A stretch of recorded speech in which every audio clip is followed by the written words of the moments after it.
গত ২৮ ফেব্রুয়ারি ২০২৬ আমেরিকা এবং ইসরায়েলের যৌথ ইরান আক্রমণের পেছনে কি কারণ সেটা জানার জন্য মানুষের মধ্যে একটা আগ্রহ আছে।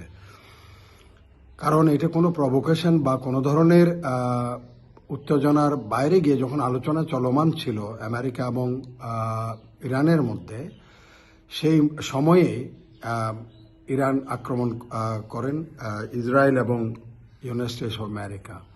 এটার পেছনে কারণ হচ্ছে ২০০০ সালে হারজেলিয়া ইসরায়েলি শহর, সেখানে একটা সিদ্ধান্ত হয়েছিল যে আরব এবং ফিলিস্তিনিরা ইসরায়েলের শত্রু নয়, ইসরায়েলের শত্রু হিসেবে এখন পরিগণিত হবে ইরান।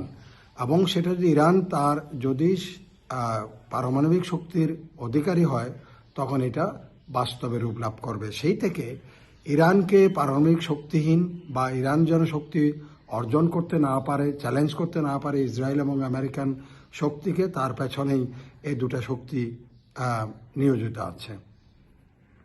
এরই মাঝে ২৮ তারিখে যে আক্রমণটা হয়েছে সেটার মূল উদ্দেশ্য তারা রিজিম চেঞ্জ নাম দিয়ে করেছে, অপারেশন ফিওরি নাম দিয়ে। সেখানে এই অপারেশনটা এখন আপাত দৃষ্টি এখন মনে হচ্ছে এটা ব্যর্থ হয়েছে।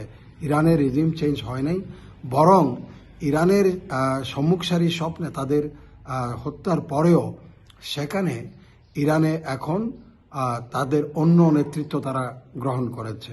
এবং খামেনি নিহত হলেও একটা জিনিস এখানে স্পষ্ট, খামেনি নির্দেশিত পথে ইরানি আইসিআরজি যেটা আছে, Republican guard, Islamic Republican guard, তারা কিন্তু ডিসেন্ট্রালাইজ কমান্ডের মাধ্যমে তাদের কার্যক্রম পরিচালনা করছে। এবং সেটার প্রমাণ হচ্ছে ইরান আক্রান্ত হওয়ার পরপরেই আইজিআরসি তাদের প্রচণ্ডভাবে তারা রিয়েক্ট করে, একেবারে উইদিন নো টাইম তারা মধ্যপ্রাচ্যে আমেরিকান টার্গেটগুলির উপরে তারা আক্রমণ পরিচালনা করে। একই সাথে ইসরায়েলের উপরেও তারা মিসাইল আক্রমণ করে এবং হরমুজ প্রণালী ইতিমধ্যেই তারা বন্ধ করে দিয়েছে ইফেক্টিভলি। সেখানে একটা স্ট্র্যাটেজিক মুভ তারা এখন ইরান নিয়েছে। তারা গতকাল ঘোষণা করেছে accept Chinese vessel, no other vessel will be allowed. অন্য কোনো দেশের কোনো ধরনের তেলবাহী ট্যাঙ্কারকে তারা হরমুজ প্রণালী দিয়ে যাতায়াত করতে দিবে না। একই সাথে মধ্যপ্রাচ্যে এখন যেটা হয়েছে, আমেরিকার অবস্থা এখন অনেকটা লেজে গোবরে, কারণ তারা তাদের নাগরিকদের মধ্যপ্রাচ্য ত্যাগ করার জন্য নির্দেশ দিয়েছে। কিন্তু সেখানে দেখা যাচ্ছে যে তাদের নাগরিকরা কোন উপায়ে, কোথায়, কিভাবে মধ্যপ্রাচ্য ত্যাগ করবে সেরকম কোনো পরিকল্পনা নাই।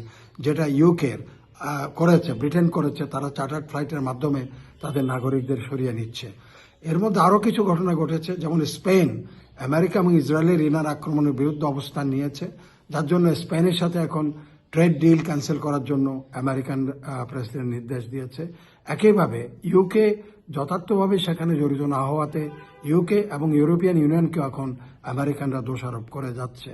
তো এখন দেখার বিষয় হচ্ছে আমাদের মতো দেশে আমাদের রেমিটেন্স প্রবাহের উপরে এটা ভীষণভাবে একটা ঋণাত্মক প্রভাব বিস্তার করবে। আমাদের প্রবাসী শ্রমিক যারা আছে তারা একটা উৎকণ্ঠার মধ্যে থাকবে। তেলের জন্য আমাদের জ্বালানি সরবরাহ আমাদের অনিশ্চিত হয়ে পড়বে।